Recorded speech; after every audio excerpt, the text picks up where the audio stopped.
Indian cyber crime coordination centre के सहयोग से CIET NCERT के द्वारा साइबर स्पेस में वित्तीय सुरक्षा नामक विषय पर 5 दिवसीय ऑनलाइन वेबिनार का आयोजन किया है। इस वेबिनार के समाप्त हो जाने के पश्चात सभी प्रतिभागियों को इसके शॉर्ट टर्म दीक्षा कोर्स में भाग लेना है। अभी उनको इसका डिजिटल सर्टिफिकेट प्राप्त हो पाएगा। आज के आप इस वीडियो में इस शॉर्ट टर्म कोर्स में आप कैसे भाग लेंगे, साथ ही इसके अंतिम प्रश्नोत्तरी में आए सभी प्रश्नों के सटीक आंसर जानेंगे।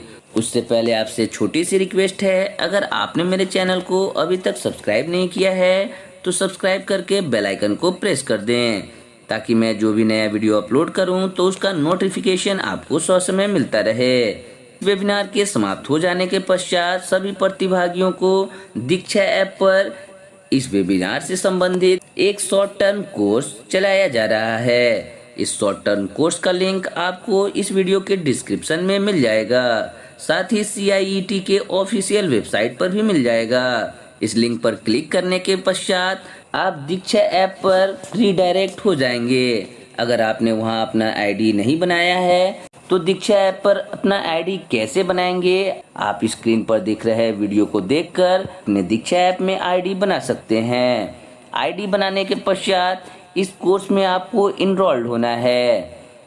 जब आप इनरोल्ड हो जाएंगे, इस कोर्स में कुल 5 मॉड्यूल दिए हुए हैं। इन सभी मॉड्यूल को आपको कंप्लीट करने हैं। कंप्लीट करने के पश्चात आपको अंतिम प्रश्नोत्तरी में भाग लेना है। ध्यान रखेंगे, आपको यहाँ से 3 मौके दिए जाएंगे। इस अंतिम प्रश्नोत्तरी में कुल 30 प्रश्न होंगे, जिसमें आपको 70% या फिर उससे अधिक अंक प्राप्त करने होंगे। जब आप 70% या फिर उससे अधिक अंक प्राप्त कर लेंगे तो इस शॉर्ट टर्म कोर्स का डिजिटल सर्टिफिकेट आपको दीक्षा ऐप से प्राप्त हो जाएगा।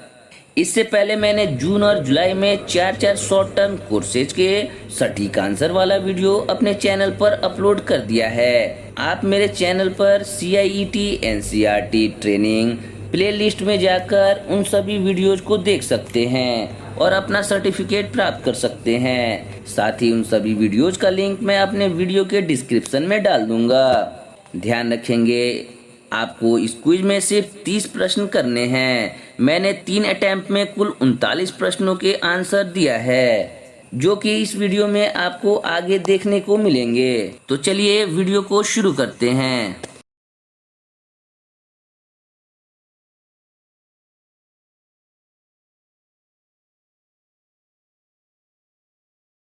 पहला प्रश्न है, भारतीय साइबर अपराध समन्वय केंद्र 14C का मुख्य उद्देश्य क्या है? राष्ट्रीय स्तर पर साइबर अपराध के मुद्दों का समन्वय और समाधान करना। अगला प्रश्न है, डिजिटल गिरफ्तारी घोटाले में प्रतिरूपण करने वाली एजेंसी कौन सी होती है? तो इसका जो सटीक आंसर है वो है कानून प्रवर्तन अधिकारी। अगला प्रश्न है, यदि आप अपनी ईमेल पता या password have I been pwned पर पाते हैं तो आपको क्या करना चाहिए? तो इसका जो सही आंसर है वो है तुरंत अपना पासवर्ड बदलें और अपने खाता सुरक्षा की समीक्षा करें। अगला प्रश्न है, IT अधिनियम 2000 का विस्तार हुआ है। तो इसका सटीक आंसर है पूरे भारत में और कुछ मामलों में भारत के बाहर भी। अगला प्रश्न है, निम्नलिखित में से कौन सा वित्तीय अपराध नहीं है? इसका सही आंसर है यौन शोषण। अगला प्रश्न है, राष्ट्रीय साइबर अपराध रिपोर्टिंग पोर्टल पर प्रतिदिन लगभग कितनी शिकायतें दर्ज होती हैं? तो इसका सटीक आंसर होगा ऑप्शन 3, 1 लाख से अधिक।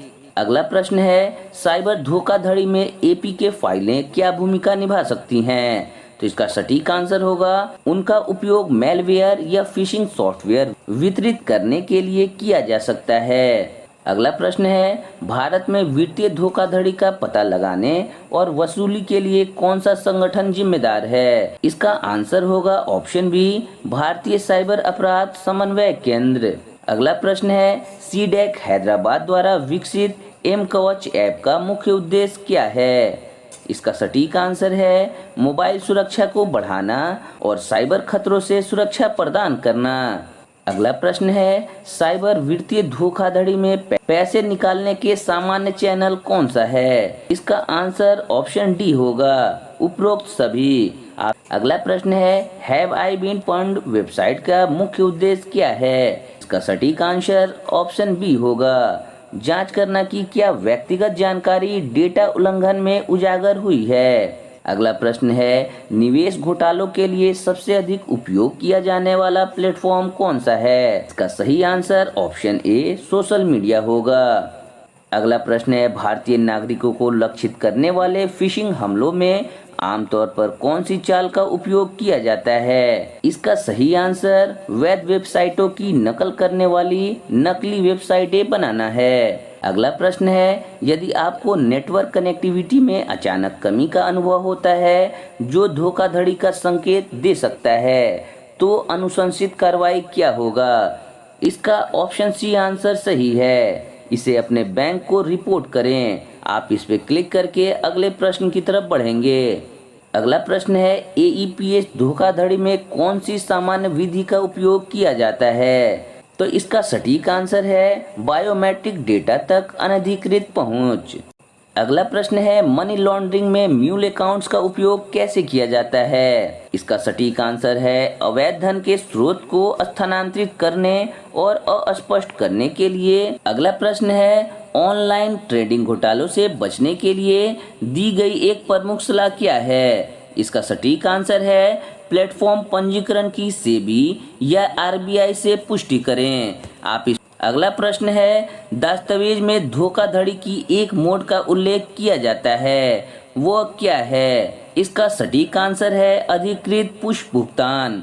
अगला प्रश्न है वायरस टोटल द्वारा निम्नलिखित में से किस प्रकार की फाइलों का विश्लेषण किया जा सकता है? तो इसका जो सटीक आंसर है वो है उपरोक्त सभी। अगला प्रश्न है पूंजी योजना क्या है? तो इसका जो सटीक आंसर है वो है एक धोखाधड़ी निवेश योजना जो नए निवेशकों से पूंजी का उपयोग करके पहले के निवेशकों को रिटर्न देती है। अगले प्रश्न की तरफ बढ़ने से पहले आपसे रिक्वेस्ट है, अगर आपने मेरे चैनल को अभी तक सब्सक्राइब नहीं किया है तो सब्सक्राइब करके बेल आइकन को प्रेस कर दें। ध्यान रखेंगे इस वीडियो में मैंने कुल 39 प्रश्नों के आंसर देने का प्रयास किया है। आपको इन्हीं 39 प्रश्नों में से 30 प्रश्न आएंगे। अगला प्रश्न है निवेश धोखाधड़ी आमतौर पर किन चैनल के माध्यम से होती है? तो इसका जो सटीक आंसर है वो है उपरोक्त सभी। अगला प्रश्न है फिश टैंक का मुख्य कार्य क्या है? तो इसका जो सटीक आंसर है वो है फिशिंग वेबसाइटों को ट्रैक करना और उनके बारे में जानकारी प्रदान करना। अगला प्रश्न है निम्नलिखित में से कौन सा कानून देश में मनी लॉन्ड्रिंग से संबंधित है? तो इसका जो सटीक आंसर है वो है मनी लॉन्ड्रिंग रोकथाम अधिनियम। अगला प्रश्न है संचार साथी पोर्टल का निम्नलिखित में से कौन सी सुविधा उपलब्ध है? तो इसका सही आंसर खोए या चोरी हुए मोबाइल फोन को ट्रैक करना है।